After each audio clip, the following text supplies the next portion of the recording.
Oh my goodness. Belligerent Brown Boys. Episode.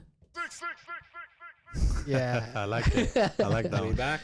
Episode 6. Belligerent Brown Boys. Sunny, Jag, Champ, Bayless. We are back. Thank you, everyone, for joining us again for another episode. We really appreciate it. For you guys joining us for the previous 5, which last week was really fun. Yeah, last week was a wild one. That one was a blast, man. Just the stuff that we covered in such a small amount of time, but it was just, we had come into that week with so much happening. Yeah, we had quite a bit. Yeah.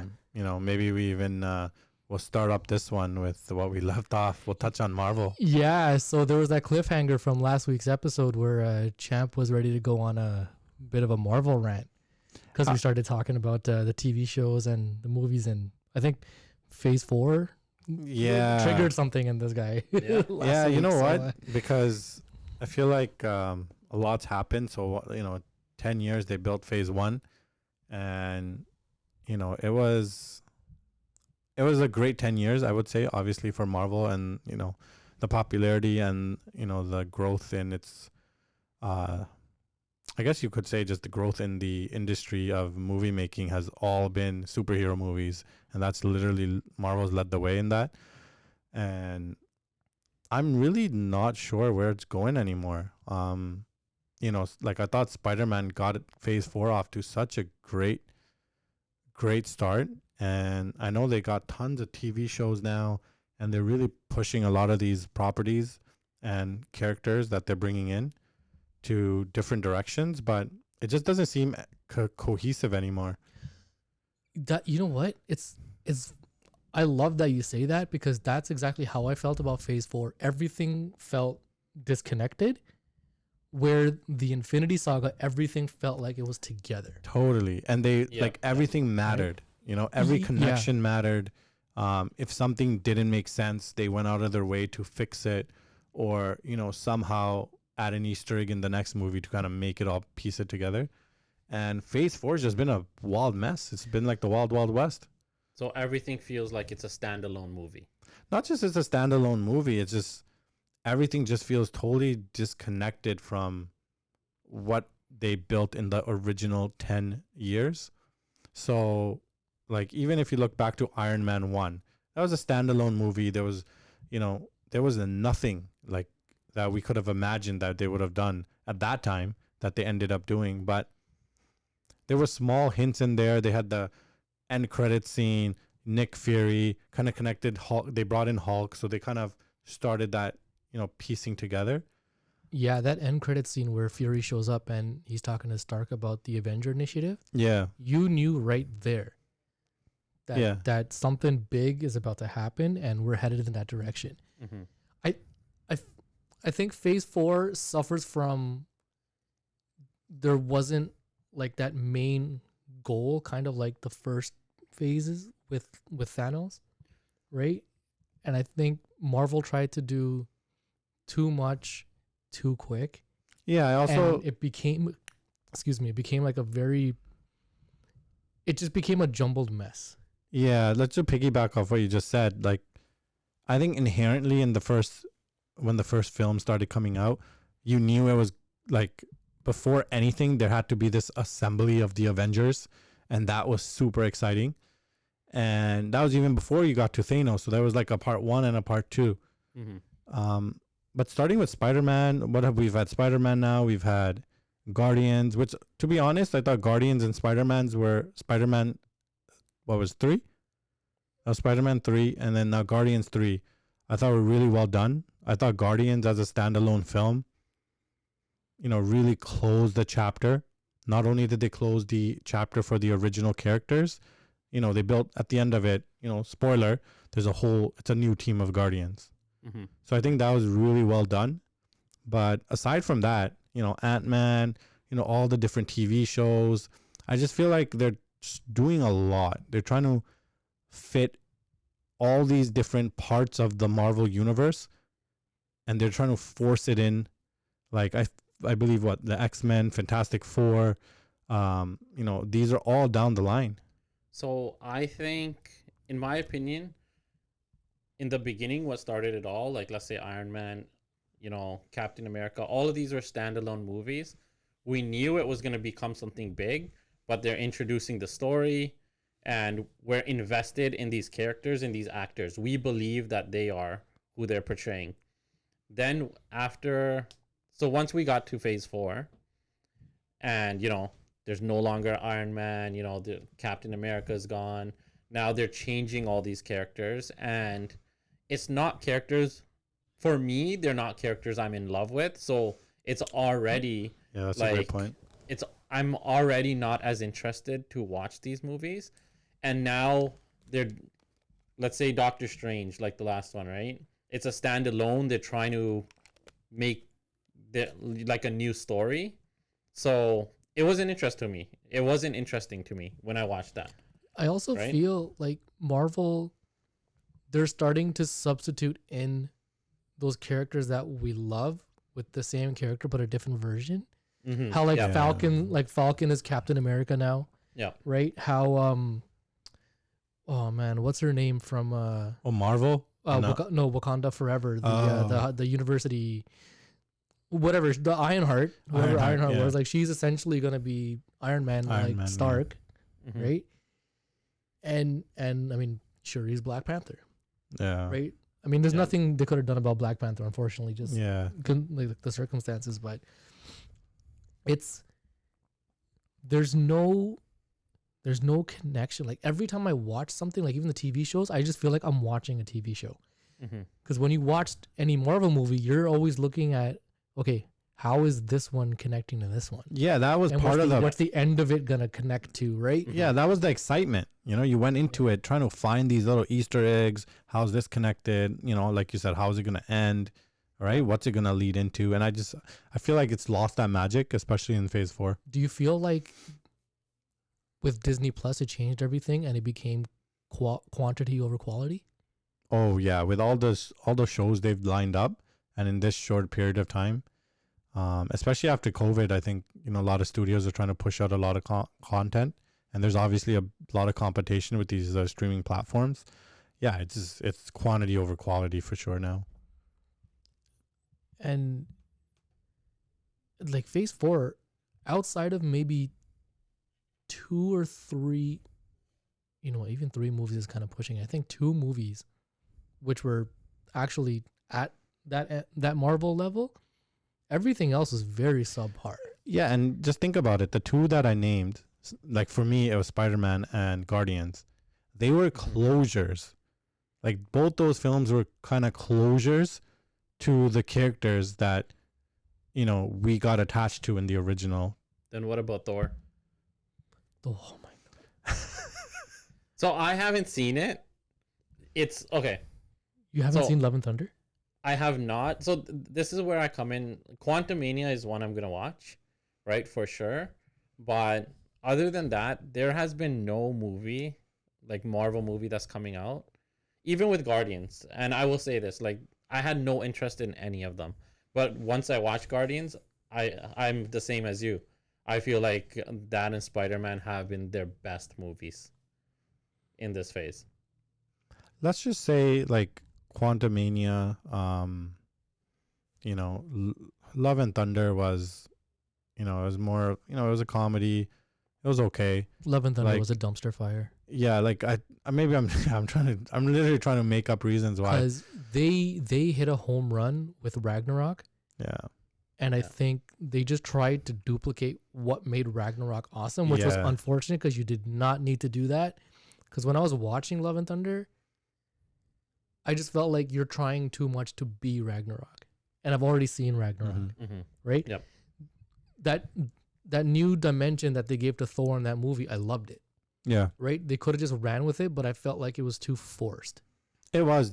I think you made a great point comparing it to Ragnarok. I think they really just tried to copy the same formula and repeat the same success. And it's unfortunate, man, because Thor's had what, 4? Yeah, that was its 4th film. 4 movies. Yeah. 2 were really bad. Yeah. 1 was phenomenal, and 1 was kind of like the middle of the pack, which is like the first one. Yeah. Like nobody remembers Dark World. No, that's just a race. Do you even remember watching Dark World? Yeah, that was a terrible film. That could have been awesome, Yeah. but that thing was just. But a that's complete where mess. I think it is one of those things. They're just trying to rush out and get out these movies. Like Doctor Strange, other than one scene in that movie that I remember, I didn't think that movie was needed.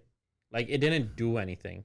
Like they're trying to set something up, but it didn't really do anything. For That's me. I guess think that goes back to the connectedness, right? Like we don't like maybe they should have started with something to do with, the main villain, like, the end goal. Maybe give a preview of the end goal before you start building towards it. Because right now, aside from Ant-Man, there wasn't really any building that was done or hasn't been done. I mean, even before Ant-Man, Kang was introduced in Loki, right? Yeah. So Loki was the But- show that started he's gonna be the baddie now. Do you think that was a good idea though, to introduce Kang in a television show and not in one of your Disney Plus has so much pull, right? You need to give them something, Yeah. and I So think they that and Disney Plus changed the whole dynamic of the MCU completely. Where how many movies did we have in the Infinity Saga? It was like 20, right? But that was 20 over 10 years. Yeah, I think it was like 2 a year. That was their schedule. So Phase 4 was what, 3 years, 4 years, and there was I think 15 TV like movies and shows. Yeah. That's a lot, Yeah, man. that's too much. It's too much. And at a certain point, it just feels like, remember when a Marvel movie was announced and you were excited? Yeah. And you're like, I can't wait to go watch this in the theater. But now it's like, Marvel movie, all right, cool. Show another one. That's exactly how it's felt like. It just feels like an obligation to even watch it. Yeah. Like- Obligation, yeah. Like Secret Wars is coming next week. As much as I love that arc, there's just something about it where it's just like I'm so fatigued. Yeah, I think from it maybe all. maybe that's really the the number one reason. Like I think everyone's just feeling fatigue. Like it probably just Marvel and superhero fatigue in general. I think that's a big part of it as well. Okay, let me ask you guys something. What would you think if Marvel took a piece of what DC does, where they do dark version standalone movies that have nothing to do with the MCU? Would that bring any kind of interest back in it? That's very interesting because I know I would enjoy it, but I think Marvel is all about that connectivity, like you said. I think they've Right? built the universe You so built big. a universe that And my first inkling now is, why isn't this connected? Like that's the first thing I would think of, or Yeah. why don't how do we connect this? Because they've done such a great job of building this ecosystem. Yeah, But then the last phase, you've just completely destroyed it. like I'll say now we had Spider-Man, right? Now, was that closure? That character is still there. Like, but do you bring him back, or how do you integrate that character, or do you not bring him back for a little while, like not have a Spider-Man at all in that universe, and then maybe a couple of years down the line, oh, here he's coming back, I would say do that. right? Because when you do too much of the same guy over and over, yeah, as much as everybody loves Spider-Man, it's Marvel's biggest character. I Mhm. get it. They want him out there, Mm-hmm. right? But you can't keep redoing the You same can't- story. you can't keep- Yeah. And now with like the way that, what was the last one? No Way Home. Mm-hmm. The way that his character arc finally gets to the point where he's the Parker that we all know. Yeah, Like the lonely guy in the crappy apartment. Nobody knows who he is, Mhm. Yep. right? And then he's like the bum that's going to school, fighting crime, whatever, right? Mhm. I'd like how they did that. Yeah. But now, like going back to your point, just leave him alone. yeah. we that- do that- not need this guy right now. this guy should not show up until he's in his story arc in his late 20s, and he's a seasoned Spider-Man, and kind of like the 90s show where like you said, he's getting out of university, he's like basically a different period in his life. Do you remember in the 90s X-Men show, like the animated show, Mm-hmm. when I think it was Dark Phoenix Saga, where like New York was basically chaotic. And Yeah, then they yeah, showed yeah. just his shadow on the wall shooting the web, and that's the only glimpse of Spider-Man you ever saw in that That show. was a great saga. That Yeah. was awesome. For those who haven't seen it, definitely check Yeah. out some of those 90s Marvel shows. So I think the MCU needs to start utilizing that kind of storytelling where Mhm. it's not like, okay, everybody wants the X-Men, right? Yeah. I might be in the minority saying you don't need them right now, So right? about that, I was gonna bring this up last, right before we ended the topic, but I'll say it now. I think X-Men has never been done right.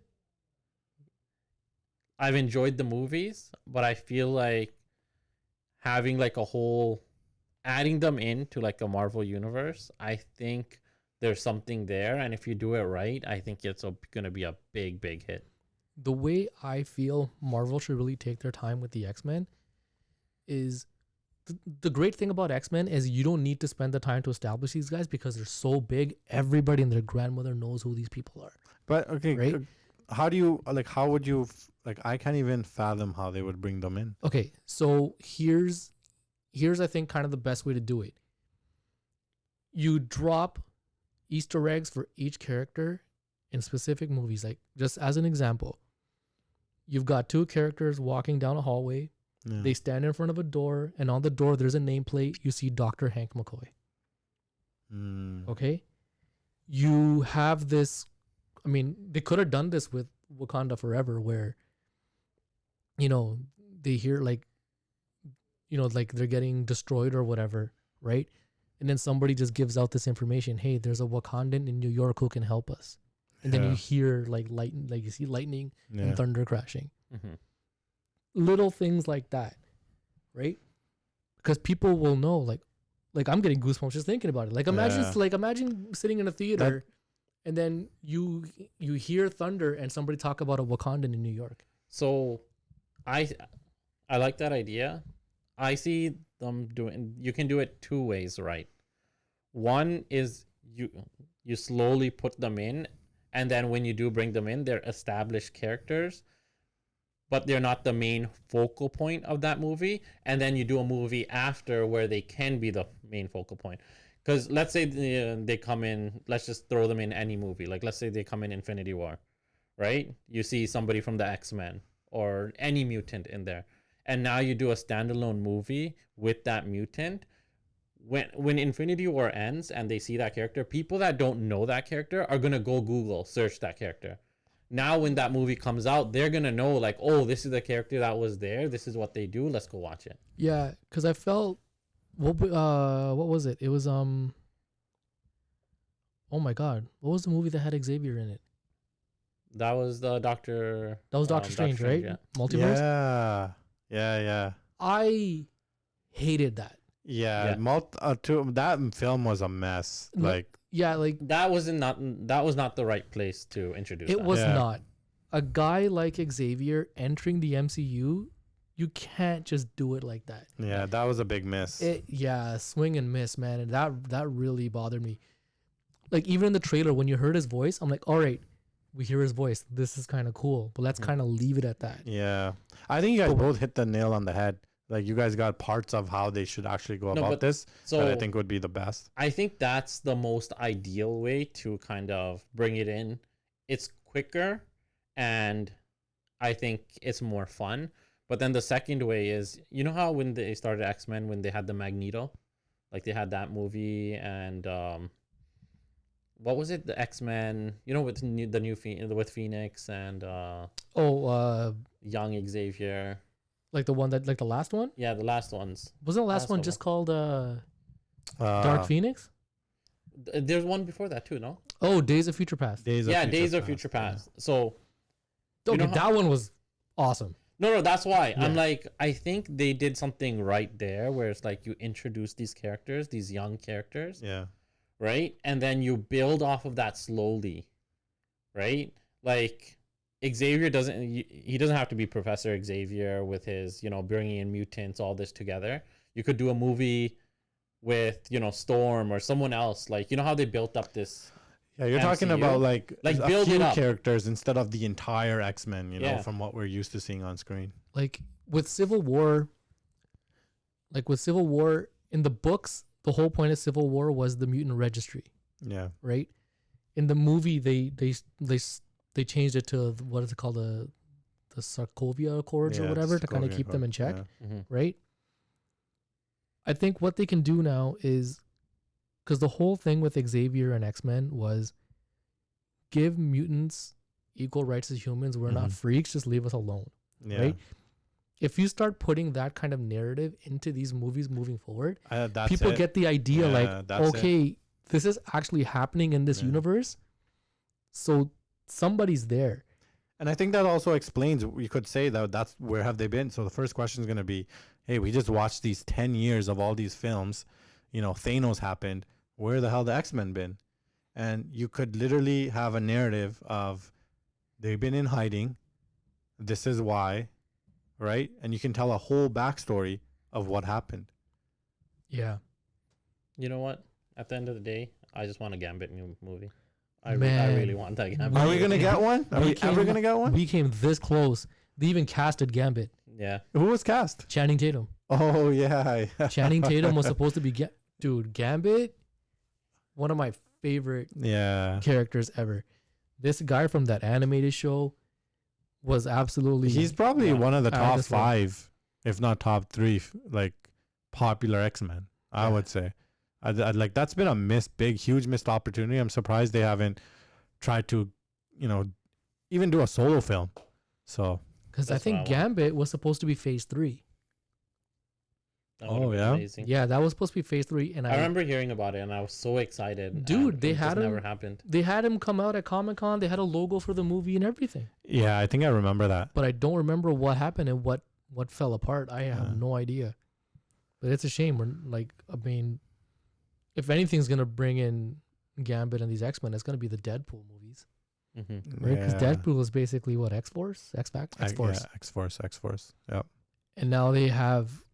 I was reading the report for the Deadpool 3 that they got Alba coming back for it, and they have Chris Evans is coming back as Johnny Storm, Nice, No way. nice. right? So they want to do the Fantastic Four in Deadpool, but as Yeah. as a shtick, Yeah. Mhm. not like actually establishing him in yeah, it, Yeah. which I'm fine with. Just like how It he works has, with Deadpool. right? Like you can do that with any character. and with in Hugh his film. Jackman being Yeah. Wolverine in it. I mean, it's just gonna be one Mhm. big. I can't wait for Deadpool 3. It's gonna be so Yeah. good. When is that coming out? I have no idea. Yeah, I think they just started filming, or it's just announced that they're filming it. Oh no, they did release a date for it. And then, I think it was May next year. yeah, yeah, that double check that. Makes that. sense. Something came out on Twitter the other day about a release date for it. But yeah, I mean, just going back to the whole quantity over quality thing with what MCU's been doing, the movies themselves have suffered too. Yeah. Like the CG has been terrible because like these studios are just being forced to push out this Yeah. guys. Black Widow. Oh my god. Like if this movie came out 6 years ago, amazing. Yeah. Because she's still a thing and it matters. It mattered at that time. But now she's been dead for 3 years, and now Yeah. you're gonna bring out the Black Widow movie. By the way, it's May 3rd next year. May 3rd. Yeah, that's the Okay. release. They got the Nice. big May 3rd weekend. Let's go. That's when all the Infinity Wars and Guardians came out. Yeah, that Infinity Saga, man. When I think back to it, I'm like, man, we had it good. Yeah, we had a great 10-year run. Quickly, if you guys want to name your top 3, or if we can be quick with a top 3, Top 3 Marvel movie? films. Top 3 Marvel films. You can include them all, from Iron Man, even the original Hulk, to now. All right, I'm gonna give 3, but they're not gonna be in any order. Fair enough. Okay, I'll get Ragnarok, All right. Winter Soldier, and Endgame. Okay, that's a good. I probably guess in which order you'd put them if you had to, but that's a good good 3. For me, I'd say I like Ragnarok there. Spider-Man, Which one? the last one, Okay. and I don't know. You know what? I'm throwing in a show, Loki. Okay. All right. Didn't see that coming. Man, this is tough. Honorable mention Loki. This is Yeah. tough. This is tough. I don't actually have Ragnarok on my top 3. I think Infinity War, Endgame, and Infinity War. I'm counting them as one. Yeah, I'll count it as one. I think the first was actually better than the second for me, but I'll count them as one. So that's gotta be there. I'm debating between. So Guardians 1 and Spider-Man 3. So the last Spider-Man, I think the way they brought in Tobey Maguire and, the Amazing Spider-Man, I just, that was amazing what they pulled off. Fan service is always great. Yeah, and that was the ultimate fan service. They pulled a WWE with that one. So as a Spider-Man nerd and growing up watching the original, Tobey Maguire films, that instantly made my top 3. And you know what? I'm gonna leave Guardians in there because I think that chemistry is just so good that they got with those 5. Yeah, and then I'll stick in Infinity War. That'll be my 3. The one I took out just for transparency for the Spider-Man, I took out Iron Man, the original. Okay. Now on the flip of it, which one do you absolutely loathe? That when you see the logo, when you see it on TV, you're livid. Oh, Get this off my screen. We already mentioned a couple of those. Black Widow. I thought it was a decent film, but yeah, way too late. The Thor that nobody talks about. Dark World. Yeah, let's forget that was even filmed. Both, even the fourth, Thor, Love and Thunder. Thought you could forget about that too. Captain America's, I gotta say, all were done well. There's been 2, right?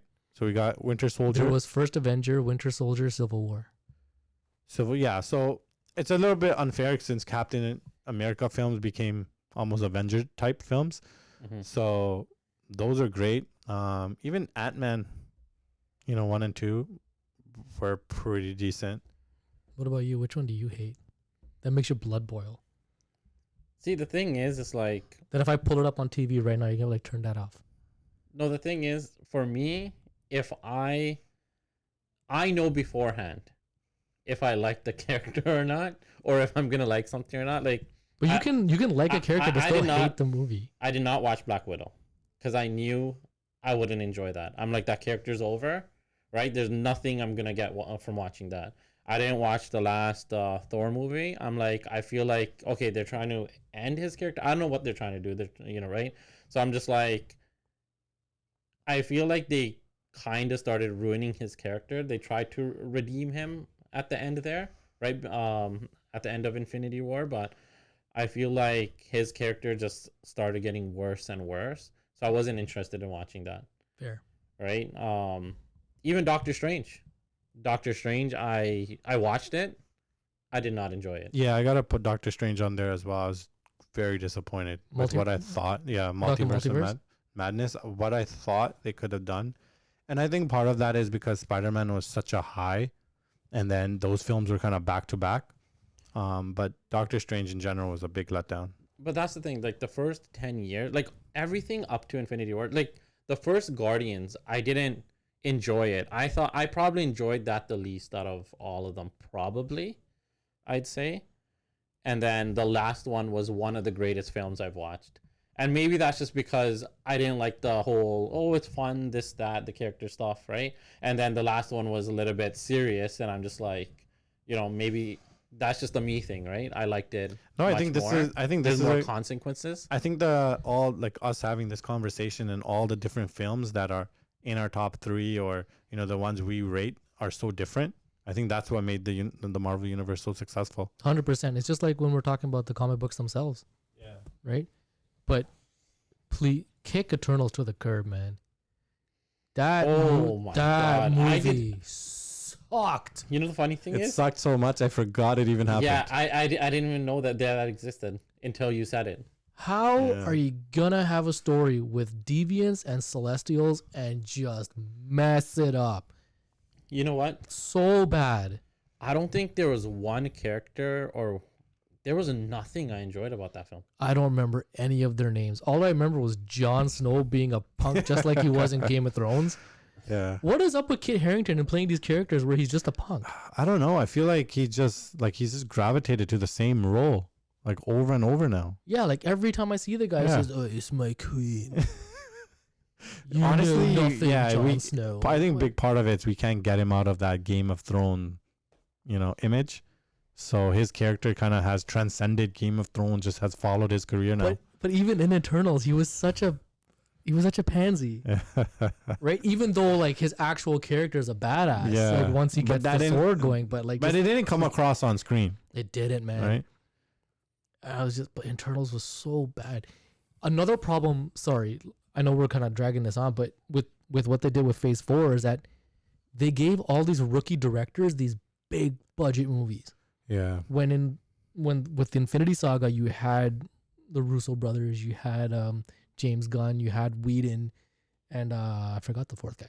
But anyway, seasoned vets. Yeah. And now you give the reins to these franchises, to these directors that have done nothing but indie movies that were like in Sundance Film Festival or something. And now you're telling them, here's $300 million, go make us a blockbuster Yeah, comic. that book hasn't movie. worked for them either. Did for not sure. work. Yeah. But yeah, man, Eternals was so bad. I can't believe how bad that movie was. Hey man, it was so bad. Like me and Jack totally forgot it even existed.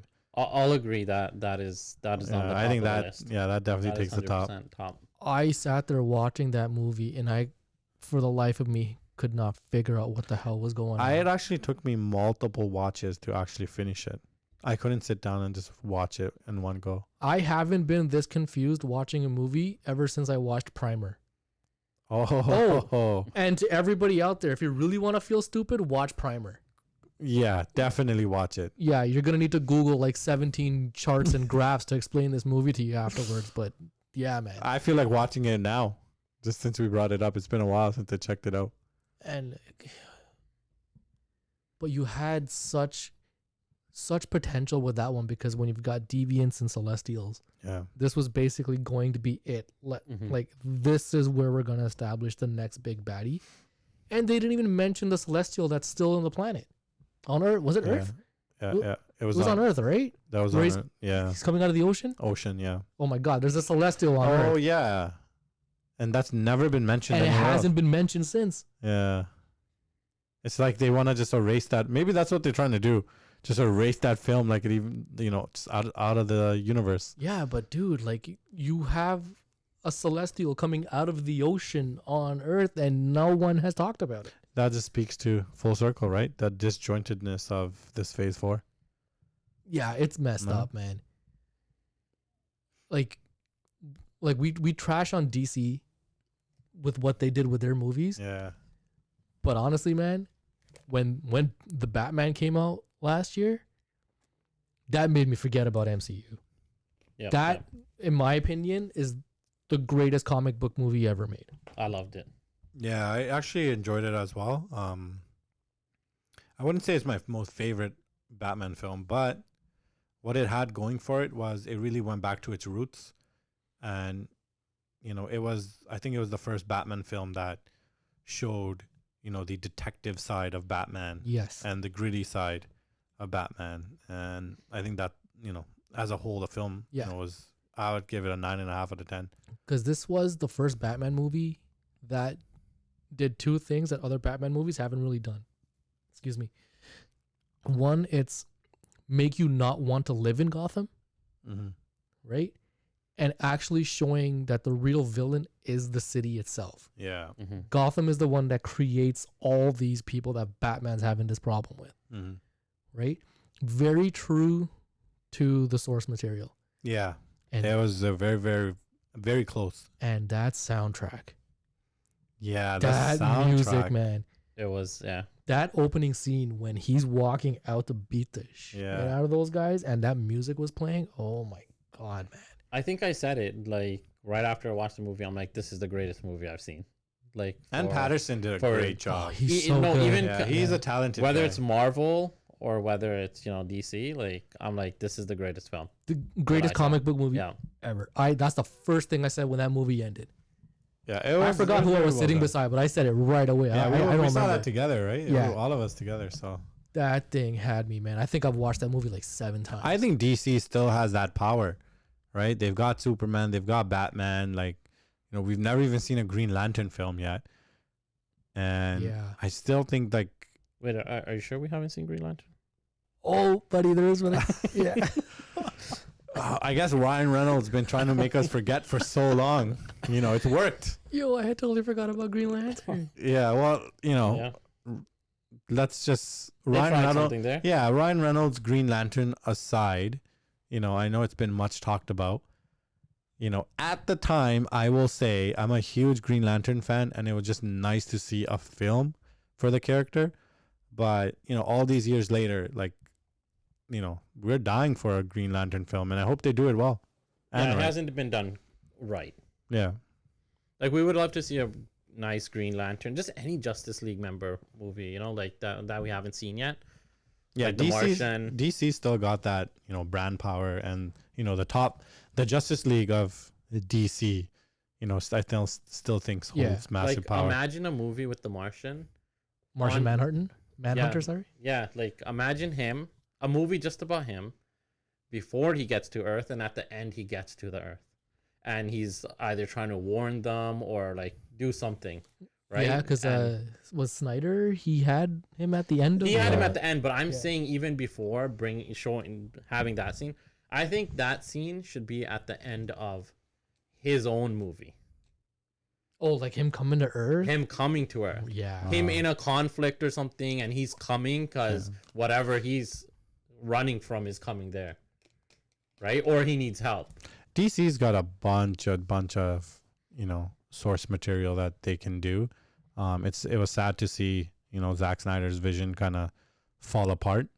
It was definitely one of, you know, I enjoyed it. You know, I know there's a lot of controversy with his films, but I enjoyed it, and it's gonna end with The Flash coming out. I think that's out in a couple of weeks, actually. Oh, Yes, it is. excited for Right? that. Yeah. That might be next week, but you know, that's definitely something I'm gonna watch, and I think that probably closes it out. I don't know what kind of left or, you know, U-turn or left turn they're gonna make in the DCU, but you know, that's exciting. It's coming out next week.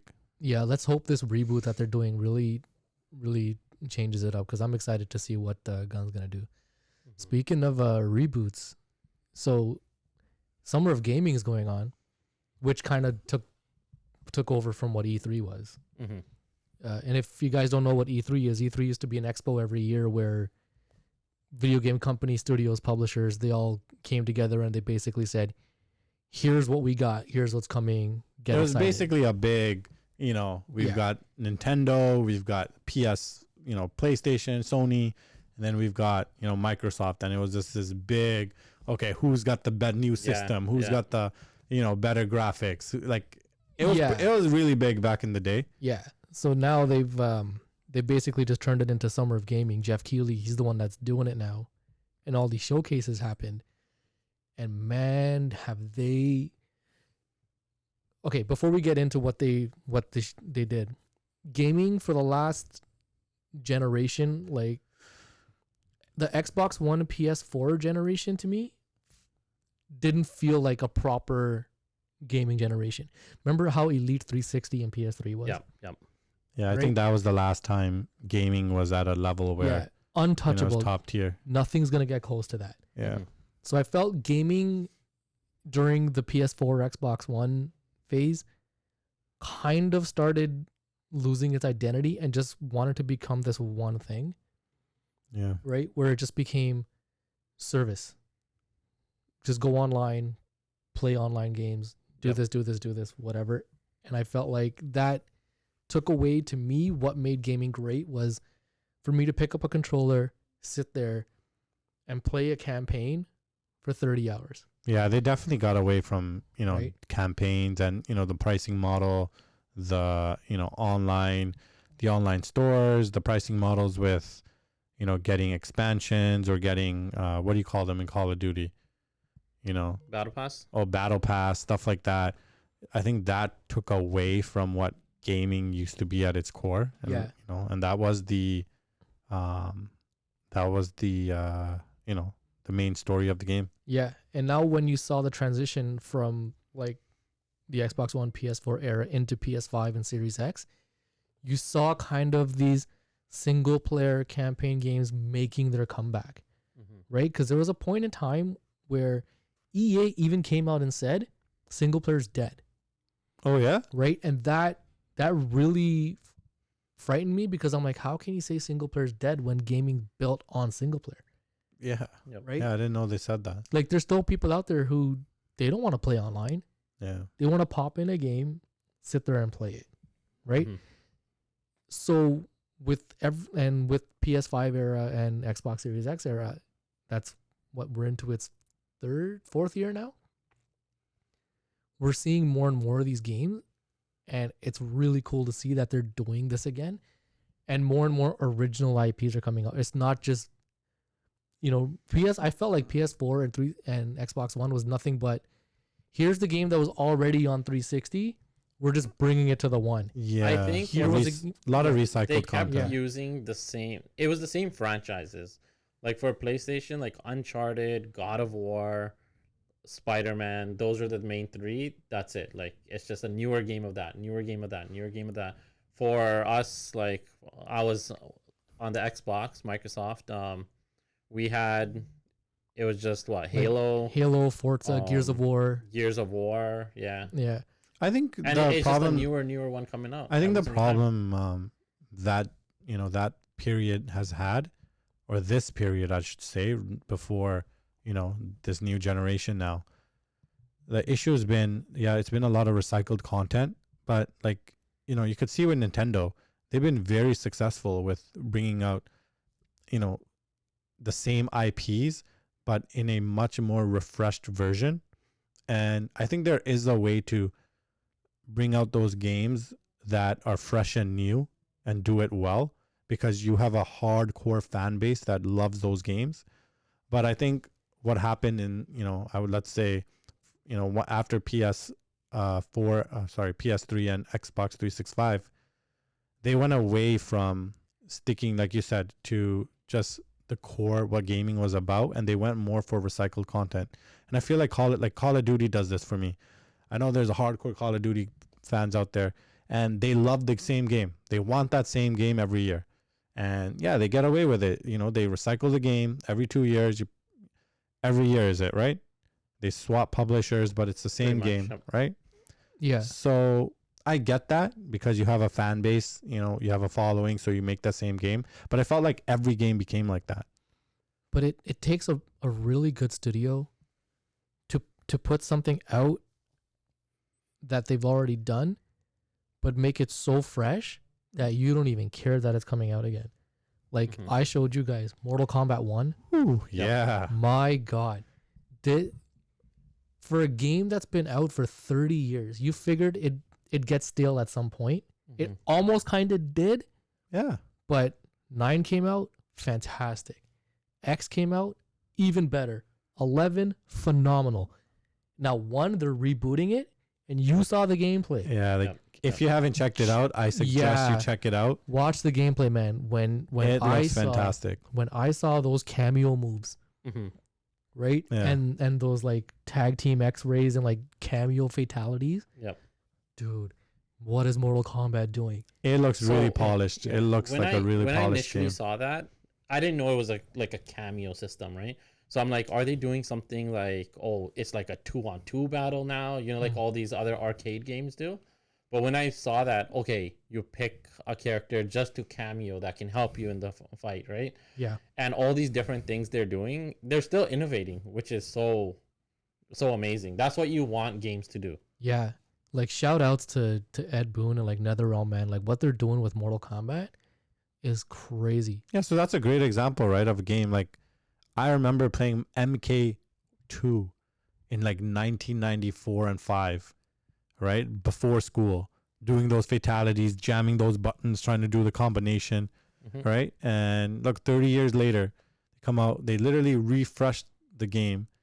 going back to its roots, and yeah, it looks absolutely stunning. Yeah, man. Because I think what these publishers are starting to realize is like, don't fix what's not broken. Because with Assassin's Creed, right, they tried to go into a direction that just completely went away from what made Assassin's Creed an Assassin's Creed game. Mm-hmm. They went super RPG. It's trying to be something else, right? It had the Assassin's Creed skin, but it didn't feel like Assassin's Creed. And now with Mirage, they're finally going back to what made these games fun. And I am so giddy for this game because this is what I love. This is what I want. I'll say this about just the Mortal Kombat thing. It's been 30 years, and the last time I played a Mortal Kombat, Liu Kang was a human, and in 11, I did not know he has graduated into the God of Fire. So, so what happened? Okay, so here's what happened in 11. Spoiler. All right. 11 basically, it just jumbled up the timeline. Yep. Right? So the whole point of 11 was you got to beat Chronica at the end of it to kind of fix everything. Basically, what happens at the end of it, Liu Kang comes back full circle. He becomes the God of Fire. Right? So him and Raiden kind of swap spots in this new timeline. Okay. Right? So what Raiden has always been is now Liu Kang. And what Liu Kang was is now Raiden. No way. So that's how the new one's going to be. Yeah. So if you watched like the last trailer that came out, they show these monks that are training. Raiden's one of the monks that's training. Oh, okay. Kind of like how Liu Kang was the one that was training and Raiden came down to find him. That's amazing. Right? So they've kind of swapped it and they've kind of gone full circle with the entire timeline. So what you're saying is the real Raiden, God Raiden, is going to be expansion character you have to pay for. I mean, I don't know, or maybe in this game he becomes, but you've already got the God, like Liu Kang is the new Raiden now, right? Okay, makes more sense. And Kenshi's back. Yeah. Right? He was a fan favorite. Yeah, man, Kenshi's back, and they had Johnny Cage and him had that fight. Oh, dude, that was awesome. This game is gonna be so good, and it's coming in September. Yep. Yeah, this year has been pretty stacked. I've heard some people say it's like, the year gaming came back. Yeah, there hasn't been a year where I've been like announcement after announcement. I'm like, I'm getting it. Yeah. Right? Because the last couple of years, it's been like one or two games where it's like, you got to play it. I feel like there's been so many games that have been hyped, and it's like the only game people are waiting for, like Cyberpunk, and then it just fails. There's too many bugs. It's just not working. Right? Cyberpunk suffered from the fact that they tried to put it on every console. Right? So when you're trying to put it on everything, you have to dumb it down for the older console. They should have just stuck to new gen PC. Yeah. It would have been great. However, having said that, all these patches and stuff that they've done with the game, it's playable and it's one of my all-time favorite games. No way. Cyberpunk's amazing. So I did play it. I got halfway through the game. So I was one of those early birds that started the game. Tons of bugs, almost unplayable. But yeah, like you said, it's come a long way. It's, if some of you gave up on it early on, I definitely recommend it. No, but that's the problem. It's like you're paying for a game that's still in development, basically, with all these patches and but that fixes happens that you have to that do. happens with a lot of games, right? Like Call of Duty was a great example of that. And that's why I say that sometimes, like, why not just come out with a beta a year before and constantly have people testing it and fixing it up? That's hilarious because like they do open betas, but then they still release broken games. But the thing is, it's like, I'll give Call of Duty as an example because I've done many of their betas, right? Or their alphas, right? And betas. What you see in the alpha is pretty much the end product. They will give you access, let's say a couple months before, and it's not a beta at this point. This is the final release. This is what you're going to be playing, right? So if you're complaining about what have in that beta, then you know that game is gonna come out with the same bugs, more bugs, especially when more and more users jump on, and more bugs, I think it's get revealed. like it's also financially a lot's changed, right? The pricing model, like the money model, the subscription model, over the last 5 years. Games are expensive. Man. So They're so expensive. But if you look at it as an entertainment medium, yes, you're spending $90 on a game, right? Mhm. But if you're getting a 30 to 50 hour experience out of this game, Yeah. how is that any different than spending $25 to go to the movies to watch a 2 hour movie? yeah, well, that's well said. Most people don't think about it. Some people don't, they're going to say that's an unfair comparison to make. But Yeah. if you're looking at it merely from an entertainment standpoint, I think, Yeah, and hours I think invested. you get bang for your buck, Yeah, you definitely do. right? I mean, when you play games like Elder Scrolls, when you're playing games like Fallout, like these games are huge. They're like 200-300 hour games, Yep. right? Imagine putting that much time into like a TV show. We probably can't touch on Diablo 4. I don't think any of you guys have tried it yet. Oh, I want to play that so bad. Yeah, so I'm gonna be trying it out next week. It's one of the things I want to do. So we could probably talk about It that on releases another next week, episode. right?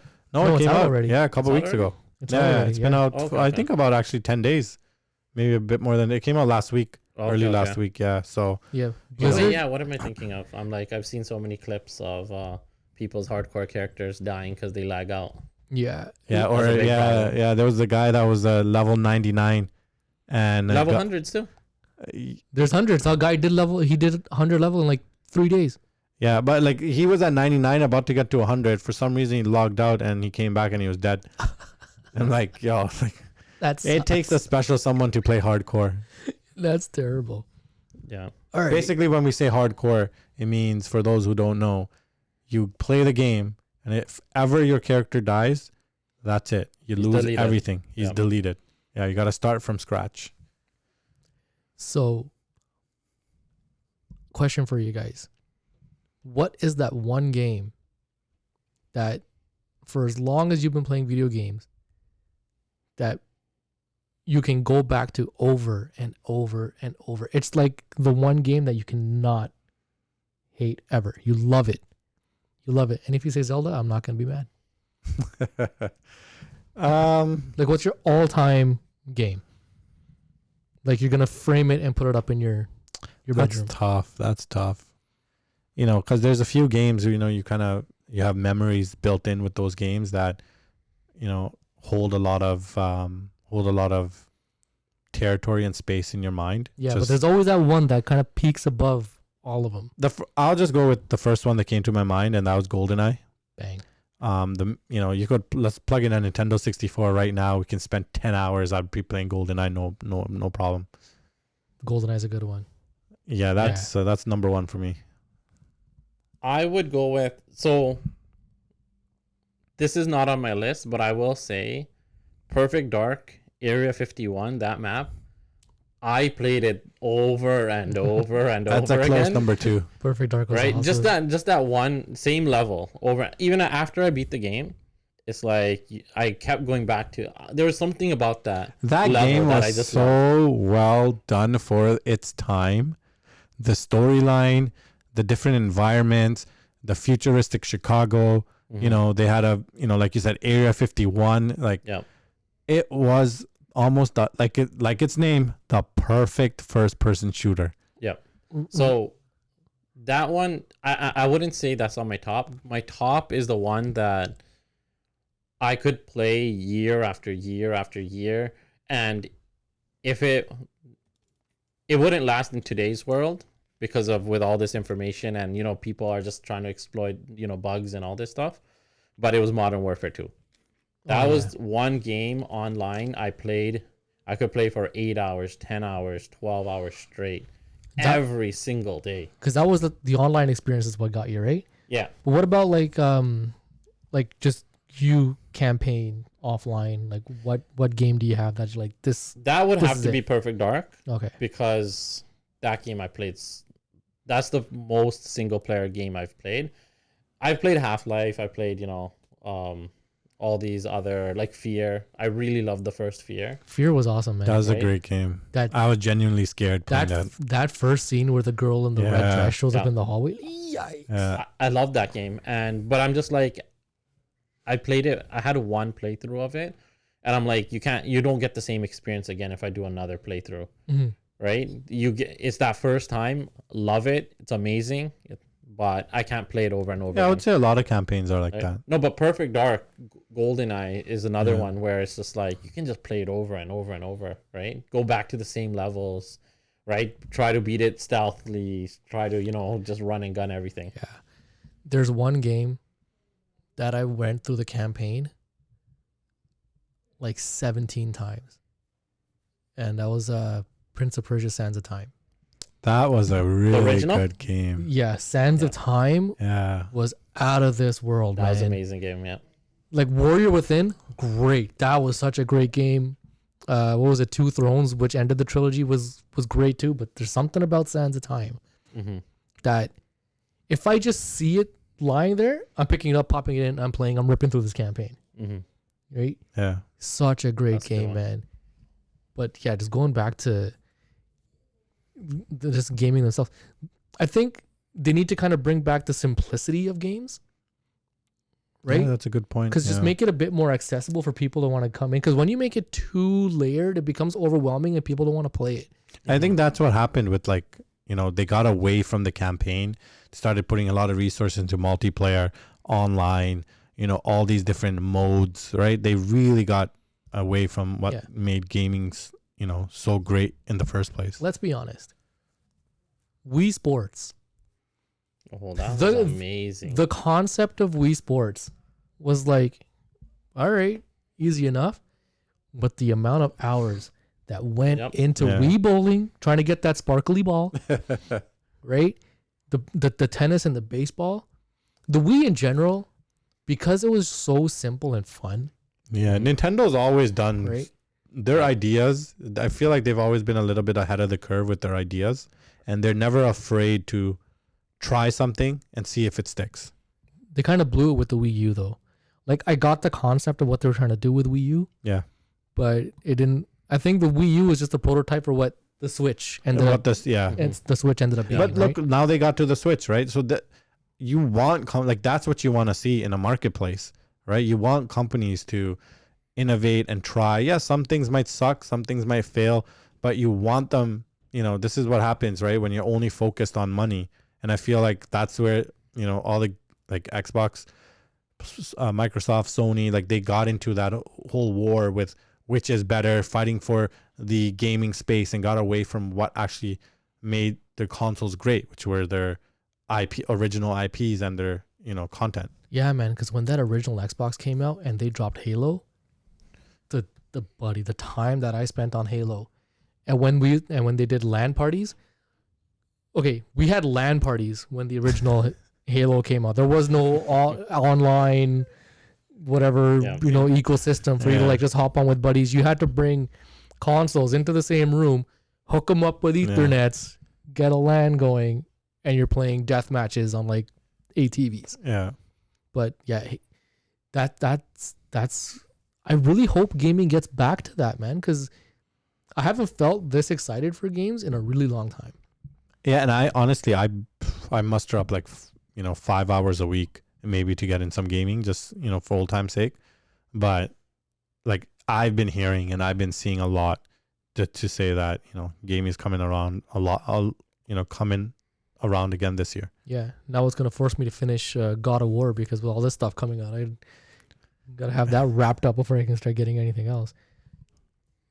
Man, but we're talking about the ecosystem of online and games and stuff and how it's kind of changed everything. What Microsoft has done with Game Pass Mm-hmm.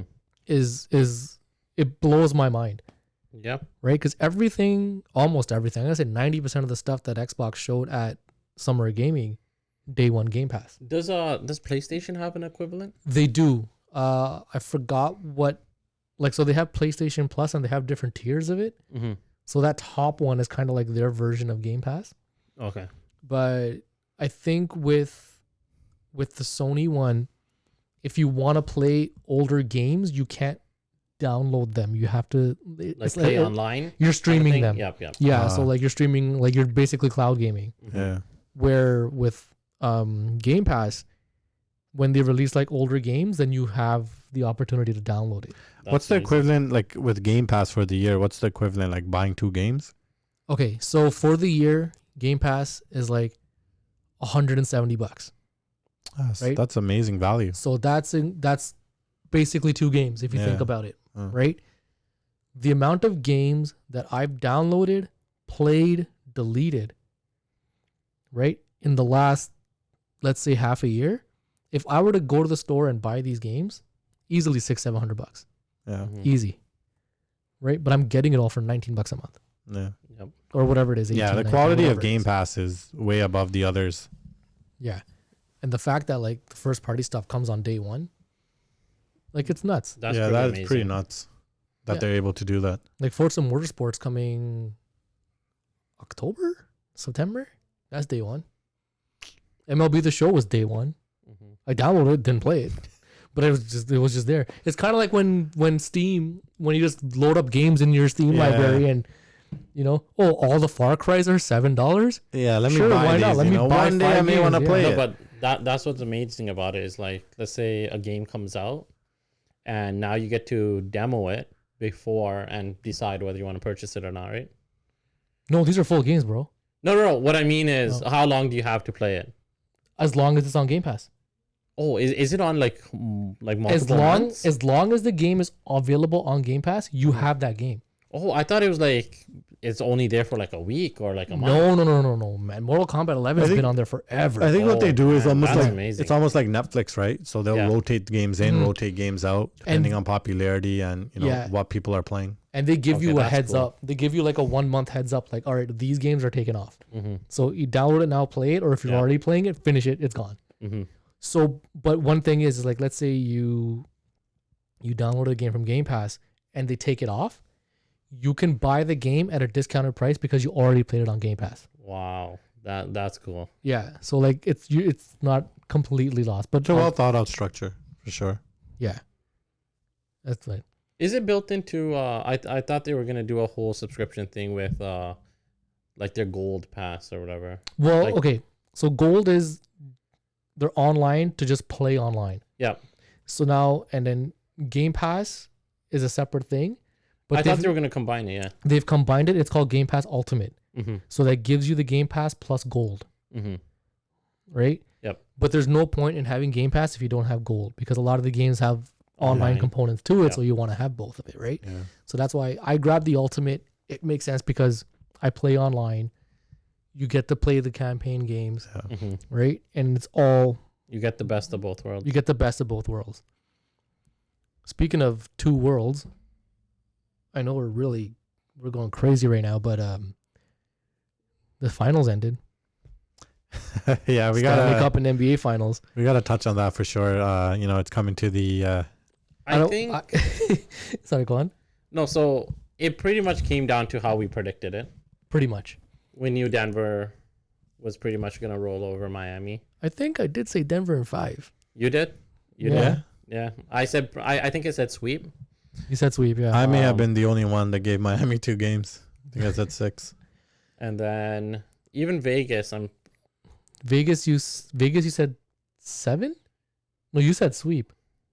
I'm not sure what I said. I had Vegas winning. I think I had Vegas in But, 7. I think we all had Vegas winning. Yeah. But didn't expect I that wasn't. stomp Yeah, I wasn't game. expecting a stomp. Last night. A complete rollover. Dude, what was that stat about Vegas? I think they scored like 80 goals in the playoffs, and the second highest team was like Crazy. 50. Wow. That's Yeah. insane. But they also had multiple games where they had 7, 8, Mhm. I mean 9 Yeah. and then the clincher. Do you think That was not a series. Do you think it was a little bit of Florida coming back down to earth and their goaltending going back to average? Bobrovsky came back down to earth. Right. He was The off the thing case. is, it's like Vegas. They pretty much were scoring against everybody. It's one of those Yeah. things where you can't really say one or the other. No, I think in both the NBA and the NHL, the more talented team won. The more. Yeah. But that last game with Denver and Miami was one of the worst basketball games I've ever seen in my life. That was tough to watch, man. All the missed threes, all the missed free throws, the turnovers. You could tell Denver came out nervous. You know, Miami's fighting for its life and, you know, couldn't hit a shot if their life depended on it. Weren't It was they, a tough watch. They were like 1 for 15 from 3 going into the third or something. See, Yeah. Okay. Misses are going to happen. I liked how they let them, for most of the game, they let them play hard D, right? You saw a lot of steals, a lot of bad turnovers too, but you saw it like a hard fought game.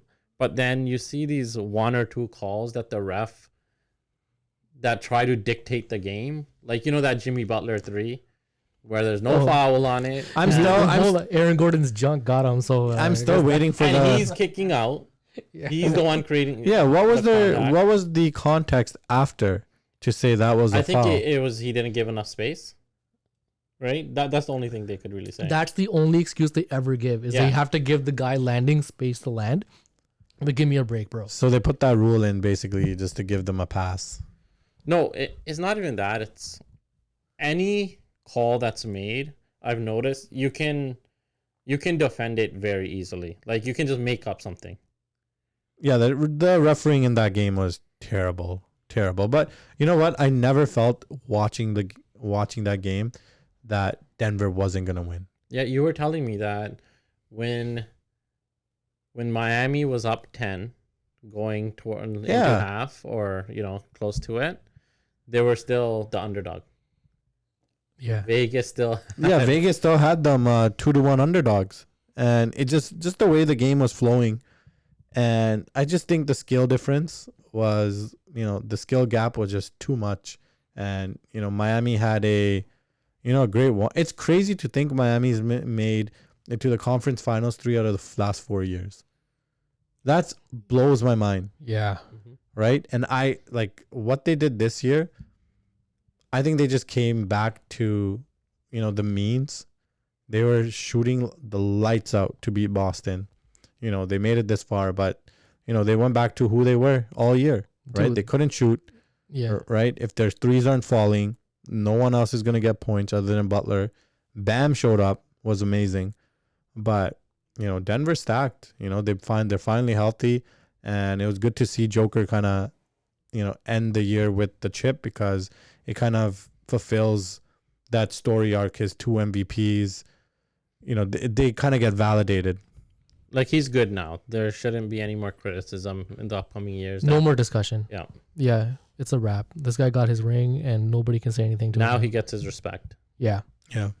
Which is wild to think that he needed this to even get it in the first place. Yeah. Right? As dominant as this guy's Yeah, been. that's the championship mentality kind of thing, right? Like you have to win. Yeah.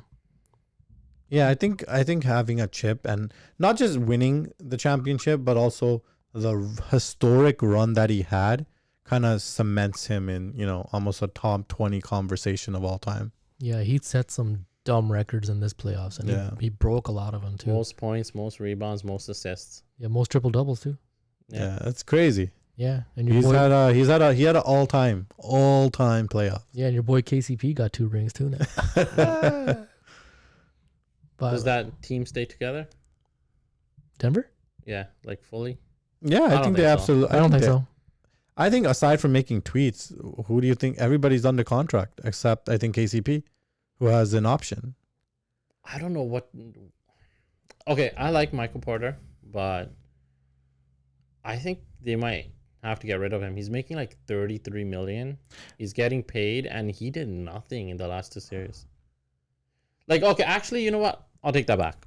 His rebounding was clutch, right? And he was getting points. It's just his the last game. He had a good last game, but yeah, he didn't it's play just well his the last 2 decision series. making. You know, like I feel like if Denver had this series against the Lakers win. If they had if the same shots weren't falling, you know, the same grittiness, I think, because you saw it in that game, like everything they were throwing up, it was just going in. Yeah. Right. And now you get into the finals and it's just like you're getting more open looks than you got in the previous series, but nothing's falling this time, right? Sometimes that's just how it goes, right? Yeah. But Denver also had guys that they played so well that it masked the guys who weren't playing very well. Yeah, I think they just had like that's what you get when you know on a championship run, you get guys stepping up when you need it the most. Yeah, like Gordon had 2 games where you just forgot that, anybody else is on that team. Yeah.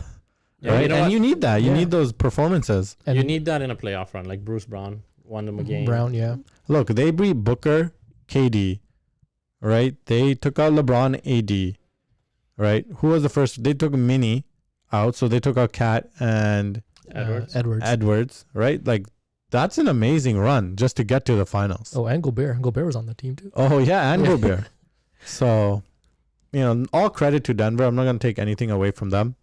It was a good year. This was a very impressive run for Denver. Like, I honestly had thought that they were frauds. Like, I thought they were just like a hot regular season team, and come to playoffs, something was gonna happen. But they just kept steamrolling teams. Mm-hmm. I think that was what most people's opinions were. I think the mainstream media, the sports media was mostly on the side of, this is a regular season team, you haven't shown us in the playoffs. I think though it's like if Denver didn't win it this year, I wouldn't think they really have a better chance than this year.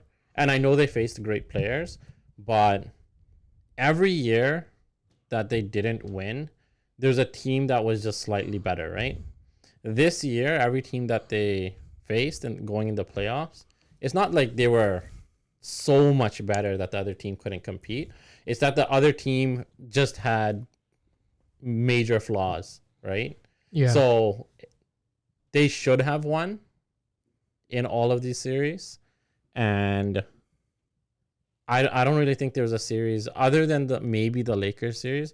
Like we were going into Phoenix saying, okay, like Phoenix is done. Like they should get swept. Yeah, they have like no they had bench, 2 like- games, Booker But it took a historic Booker game, and KD. right? And Right. KD just to win those 2 games. Yeah. So, That's what I'm saying. Like you're going into the Minnesota, they're not going to win, right? Phoenix, we were all expecting a sweep. They got 2 games, hooray! But we knew that was a loss.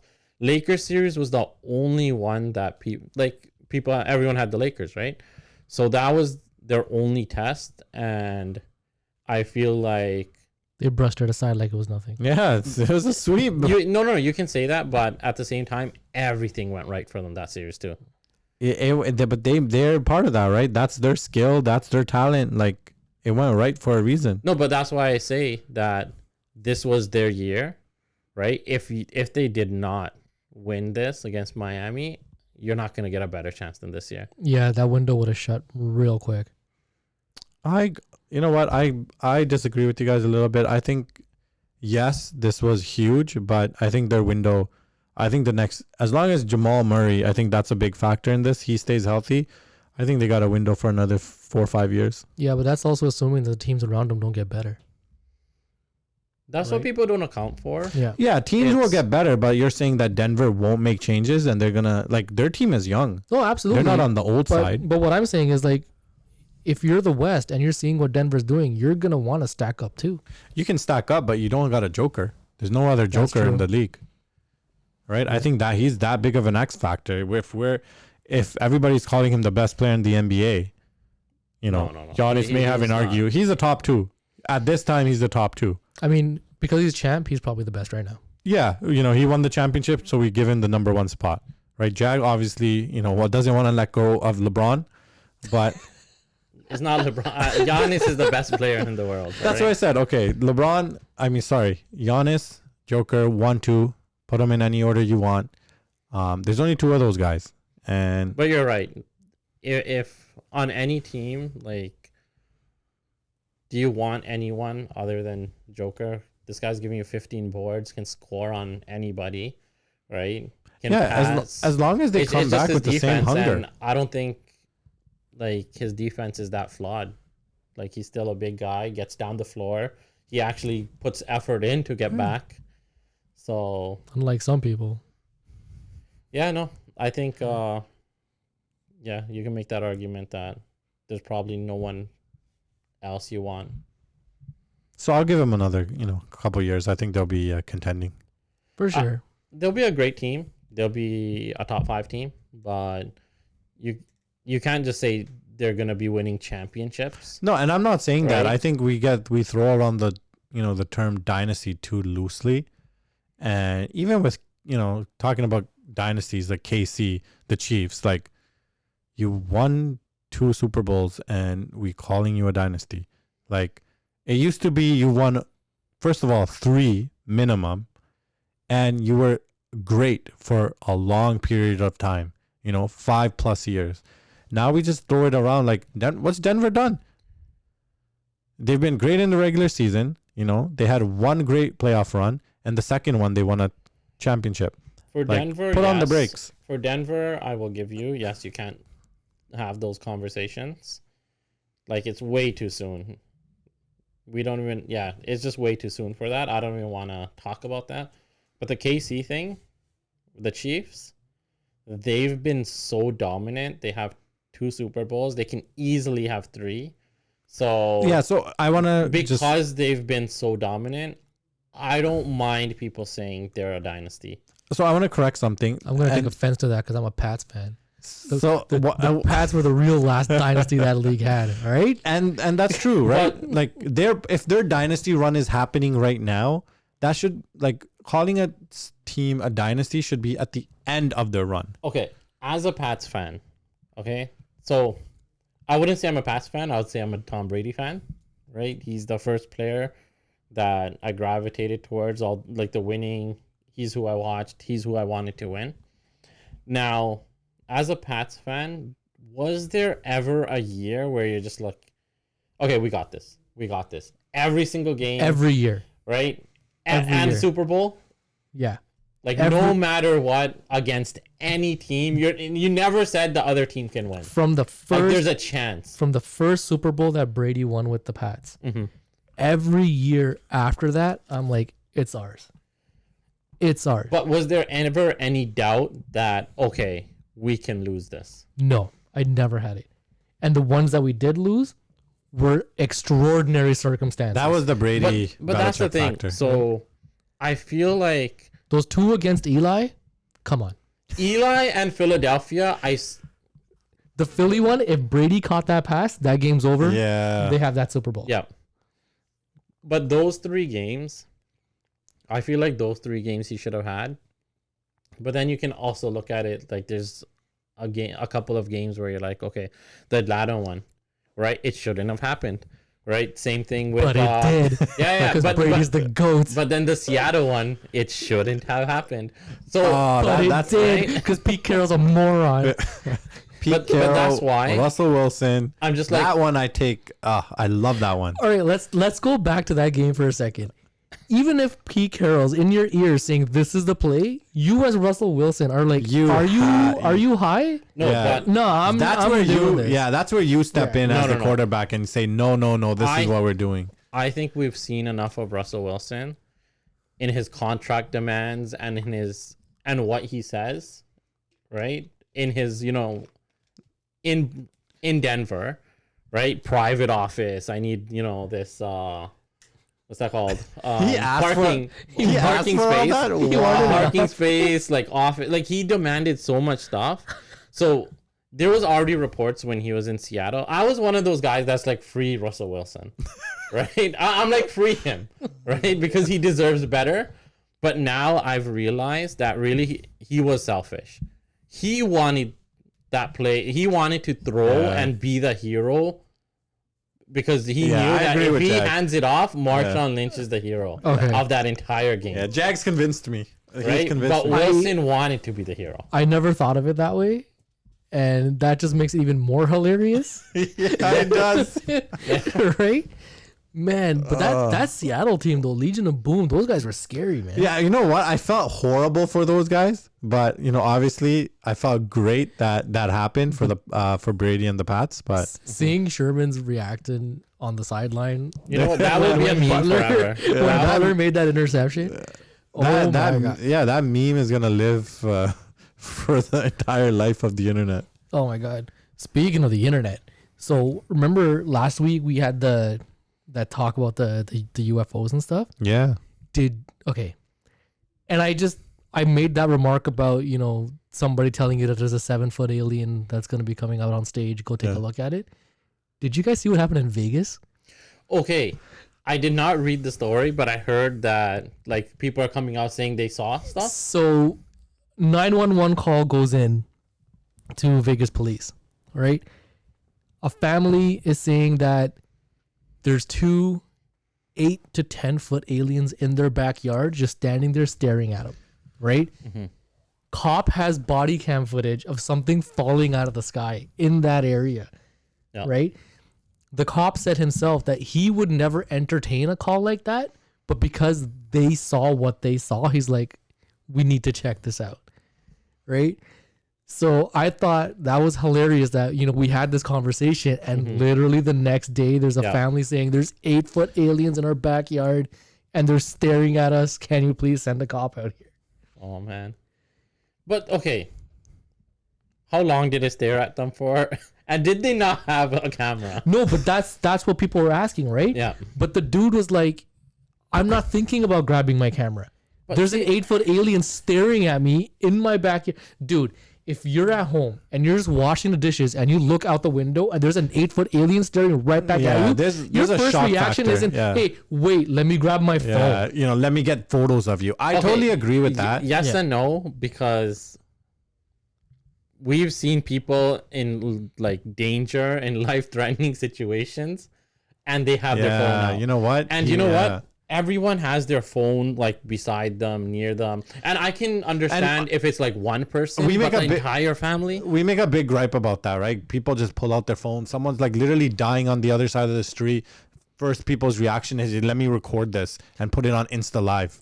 I think to that point, when you see a car crash or a fight or somebody hurt or whatever, we're so used to seeing that. That's why I think it's a little easier to pull out your phone and record it. Yeah. But if you're seeing an 8-foot alien in your backyard, that is not an everyday occurrence. And if your entire family is corroborating that story, like we saw this thing, and you're stunned. For someone who doesn't believe that we landed on the moon, yes, that's me. And, we can talk about that another time, but it's this whole UFO and this whole phenomena of all the leaks, the government coming out and now talking about it. Yes, there's all this, aerial phenomena. We have no idea what it is. The government leaks, this stuff, when it was happening in the 90s, the 80s and 90s, especially in the 90s when, they went to Congress with all these pilots, agents, whistleblowers, like, Clinton there was so much going on. Clinton said that, hey, one of the first things I'm going to do when I'm in office, I'm going to uncover what happened in Area 51. Literally everything was turned a black eye on. The media made fun of it. Done. And now all of a sudden, and since 2017, everything's coming out. It just seems so weird to be on the other side, first experiencing the entire blackout. It was such a taboo topic. You were literally getting made fun of. You were a conspiracy theorist. And now it's wide open. Hey, we can talk about it. We're curious. And then I hear stories like there's an 8-foot alien and then 911 shows up. I don't even know what to, do I laugh? Is that for real? So when you're telling that story, when you're telling me what happened, it's like I'm excited, I'm scared, there's a lot of emotions in me, right? Because it's like this is real, this is happening, right? But then now it's I want to know, okay, describe it, what happened, what's the rest of the story? Did the cop come? Did they just leave? Did you look away and they were gone? So the cops did go. Mm-hmm. And they interviewed the family, but they had to turn the body cam off when they went into the backyard because that's private property. Yeah. Right? But they did say that they saw markings on the ground of where that thing was. Mm-hmm. Right? And then I think there was a business or something a little further away where allegedly that thing in the sky crashed, and there was like markings there too, right? Yep. But it's just like, I couldn't believe it when I saw it pop up on my timeline the next morning. I'm like, yeah, it literally all I happened saw the was day after. Vegas UFO. I was beside myself. I couldn't believe it. I think good That's and insane. like for both good and bad, we're gonna get a lot more stories. I think people are gonna, there's obviously bad actors and everything, and there's gonna be people lying, making up stories, and then there'll probably be a half truths and a little bit of actual truths coming out as well. Yeah, the truth is out there. Time will tell. Right. Oh, I wish we could have just hit the X Files theme. Oh yeah. All right. Well, I guess on that note, let's wrap it up for episode 6.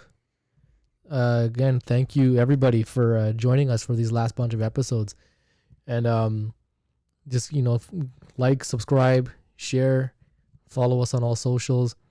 We try to be more active on Instagram, because the Belligerent predictions, I just stopped doing them, man.